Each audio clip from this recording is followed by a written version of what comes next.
Eh bien, Loïc, service technique du centre départemental de l'enfance à Chamalières. Donc c'est un établissement qui gère l'accueil des enfants de 0 à 18 ans. Donc la pouponnière du département se trouve chez nous. Et on œuvre pour le bien-être des enfants soit abandonnés, soit maltraités. Et voilà où on en est. On peine à leur offrir ce qu'on devrait pouvoir. Mais parce qu'on a été divisés. On est là parce qu'il y a de l'inégalité chez nous.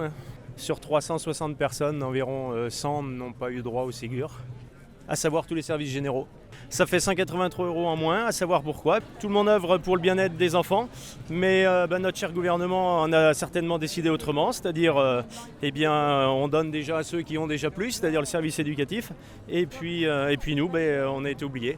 Est-ce qu'à l'intérieur, il y a de la solidarité ou c'est que les lésés qui sont dans la rue ?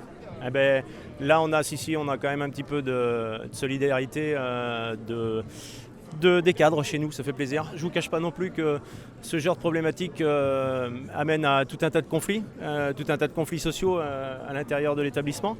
Une structure pour qu'elle fonctionne, il faut des services généraux, il faut des services éducatifs dans notre milieu. Et là, on a complètement été oubliés.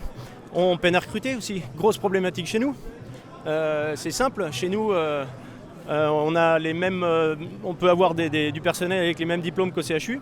Eh bien, le CHU, vous avez 183 €, venez chez nous, vous n'avez rien du tout. Donc actuellement, on trime parce qu'on n'arrive pas à recruter.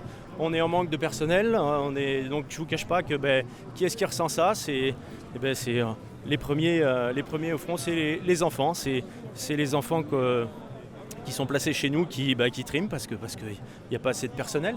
Et puis aucune valorisation des métiers qui sont sur site. Donc, est-ce que vous sentez aussi que la manière même de concevoir le travail ou la manière même de voir un petit peu la vie ou la société pointe aussi un petit peu derrière, ou est-ce que c'est vraiment là juste une revendication d'égalité de traitement ?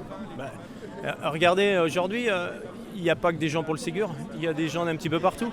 Ça fait des années que la fonction publique n'a pas suivi le coût de la vie.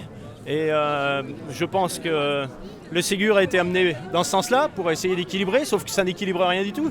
Effectivement, il y en a ceux qui sont certainement pas dans la rue aujourd'hui, qui le touchent et puis qui se plaignent pas, mais il y a encore des gens qui ont été oubliés, et d'autant plus les catégories C, les catégories B de la fonction publique.